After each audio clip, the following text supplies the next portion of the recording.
आता एक नजर टाकूया सुपरफास्ट 100 वरती। पंतप्रधान मोदी आज संध्याकाळी भाजप मुख्यालयात पक्ष कार्यकर्त्यांना संबोधित करणार आहेत। हरियाणा आणि जम्मू काश्मीरमधील निकालांबाबत मोदी संवाद साधणार आहेत।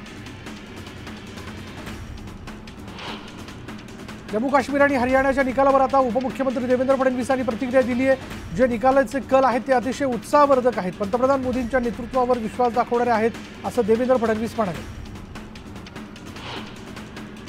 कुठेही निवडणुका घ्या, भाजपचा पराभव होणार असा दावा खासदार संजय राऊतांनी केला। निवडणूक आयोग म्हणजे भाजप, ते काही करू शकतात अशी टीकाही राऊतांनी केली आहे।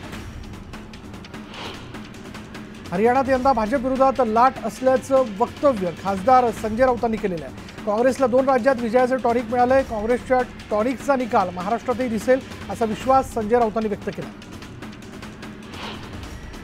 हरियाणाच्या जनतेने डबल इंजिन सरकार निवडल्याची प्रतिक्रिया सुधीर मुनगंटीवारांनी दिली। महाराष्ट्रातही महायुतीचाच विजय होणार असा विश्वास मुनगंटीवारांनी व्यक्त केला।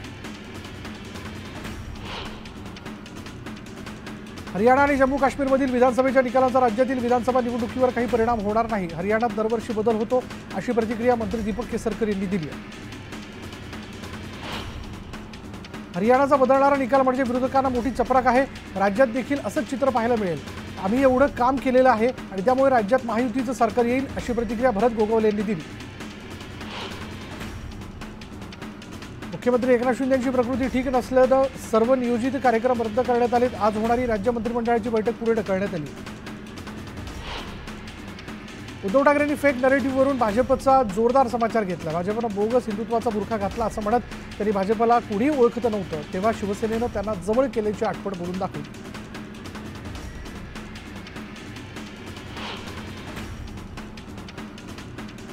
पुण्यासह राज्यातील कायदा सुव्यवस्था पूर्णपणे कोलमडली आहे। वर्दीची भीतीच राहिली नाही अशी टीका खासदार सुप्रिया सुळेंनी केली आहे। फडणवीसांनीच याचं उत्तर द्यावं असं सुळेंनी म्हटलंय।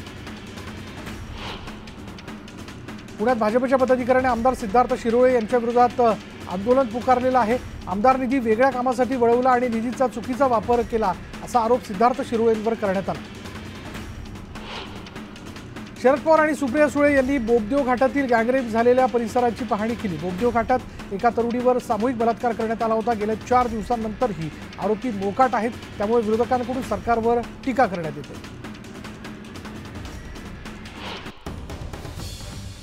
आणि यानंतर एक मोठी बातमी आहे। देशातील जनता नरेंद्र मोदींच्या पाठीशी आहे।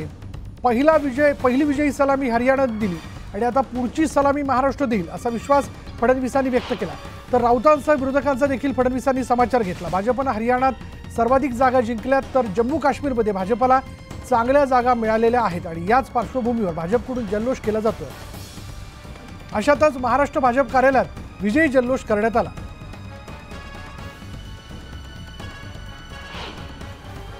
अरे हरियाणामध्ये तर आपल्या महाराष्ट्रातले महाविकास आघाडीचे लोक काल रात्रीपासून स्क्रिप्ट लिहून बसले होते। आम्ही जिंकणार, मग काय बोलणार। सकाळी 9 वाजताचा भोंगा रात्रीच तयारी करून बसला होता। आता काय काय बोलून काय काय नको असं त्याला वाटत होतं। मला त्यांना विचारायचं आता कसं वाटतंय।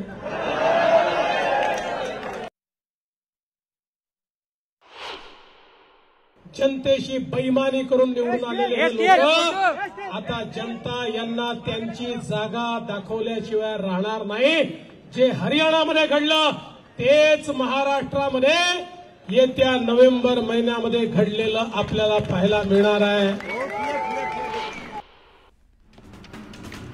नवरात्रानिमित्त लातूर जिल्ह्यातील रेणुका मातेच्या दर्शनाला भाविकांनी गर्दी केल्याचं पाहायला मिळते। कर्नाटक, मध्य प्रदेश, तेलंगणातून भाविक दर्शनासाठी लातूरमध्ये दाखल झाले।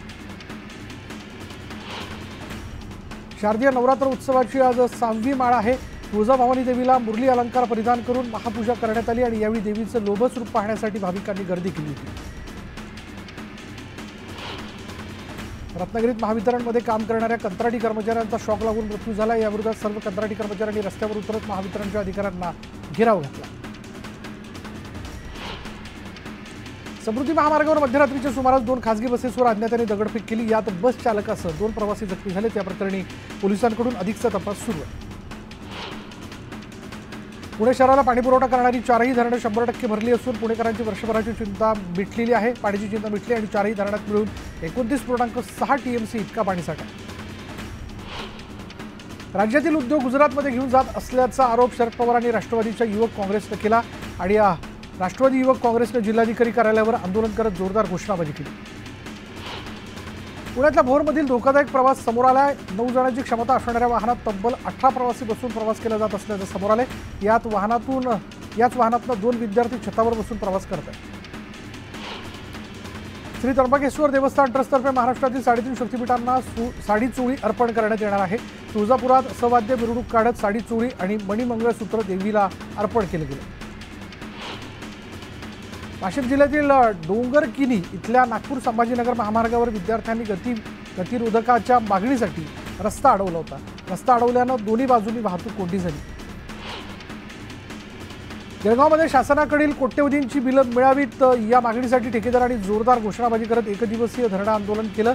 जोपर्यंत बिल मिळणार नाही तोपर्यंत कुठलंही शासकीय काम केलं जाणार नाही असा संघटनेच्या वतीने इशारा देण्यात आला।